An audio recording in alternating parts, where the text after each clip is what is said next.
So what is up mga boss? Today ngayong araw ay mag-open tayo ng parcel galing China at ito ay para sa ating MN128. Ito ay ilaw mga boss. Ang pinakauna niyang upgrade mga boss ay ang kanyang oil shock. 75mm mata, di ako nagkakamali, 75mm. At baka nagtataka kayo kung bakit meron na kagad siyang upgrade. Kung maalala nyo, si Red noon, di ko alam kung anong episode yon, episode 3 or 4 na pag-upgrade it is. Bumili ako ng shocks niya, oil shock. Pero yung nabili ko ay di ko alam na pang 128 pala yun, para sa 128 pala yun. So sinave ko siya, hindi ko siya tinapon or hindi ko siya bininta para pagdating ng araw, kung kaya natin bumili ng 128, meron tayong gagamitin. So hindi tayo nakabili, swap natin or pinagpalit natin si Red sa isang 128 at WPLT12. No added cash. Ganun na yung binigay ko kay Red. Binigay ko na siyang ganun nung upgrade niya na ganun. Makikita niyo dyan, red pa yan kasi stock pa yan. Yung stock pa yan. Stock shocks pa rin mo. Friction shocks.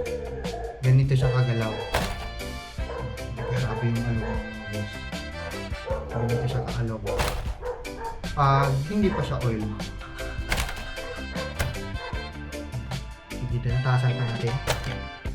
Taasan pa natin. Ganun lang.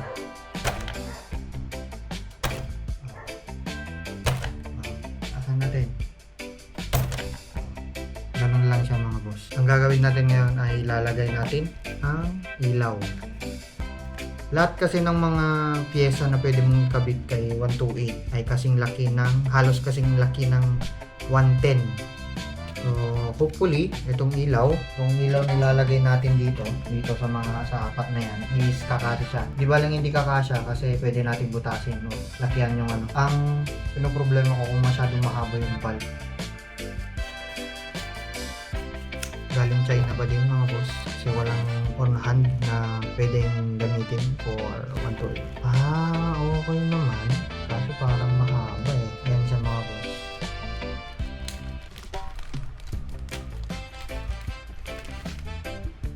Meron siyang pwede mong ilagay sa labas. Kasi may mga parang adapter siya na pwede mong ilagay. Pero pag ito ilagay ko dyan, baka hindi na to baka malaki na yung butasan ko dyan. So, testing muna natin na yung bulb lang muna nilalagay natin. Ayan siya. 2 wire lang siya pero gumamit sila ng 3 pin. Yung JST tawag mo dito sa pin na ganito. Ngayon, ang una natin gagawin ay testingin na isalpak muna yung bulb lang para makita natin kung saan natin idadaan. So ayan, saktuhan naman bulb pero may nakalabas kasi dyan. Medyo lakihan kaya natin ng konti. Pero yun lang ang problema kung lalakihan baka tatagos natin to. Baka kasi tamaan yung bulb. Yan yung cover na yan. So ewan ko kung paano to. Ayan. Okay naman na sana kaso masyadong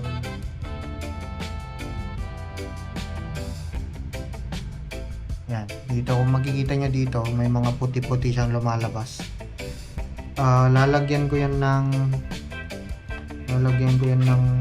styrofoam. Yan. Pero syempre di-designan din natin yung styrofoam para bumagay. Hindi mapansin. Yan. Natin dyan. Para dito sa ilalim dadaan yung mga wire. Tapos, ewan ko kung saan ko ito ipapadaan. Balikan ko na lang ngayon mamaya mga boss pag natapos ko nang ilagay ito. Ipapakita ko yung solusyon na ginawa ko, i-explain ko din. So, ilaw mga boss. Hindi natin ibalik ang takip ng kanyang roof light kasi tumatama na mismo ito. Kita naman dyan, medyo lumalabas na siya. So tatama siya. So lang naman na hindi ito may balik kasi okay naman yung tindig niya. Hindi naman pangit na tingnan. Pangit ba guys? okay yun sa akin.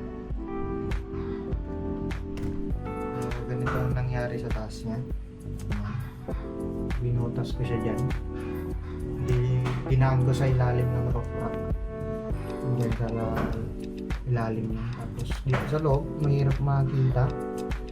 Pero ewan ko makikita nyo dyan. Yung kung makikita nyo dyan, dito, at na to. Dumaan dito sa gilid, ilalim. Tingnan na lang natin kung hindi siya force na ma-close. Kasi mga ganun. So, dito ko natatapusin ng video. Salamat sa panonood. This is Boss Yung. See you in the next episode. Bye!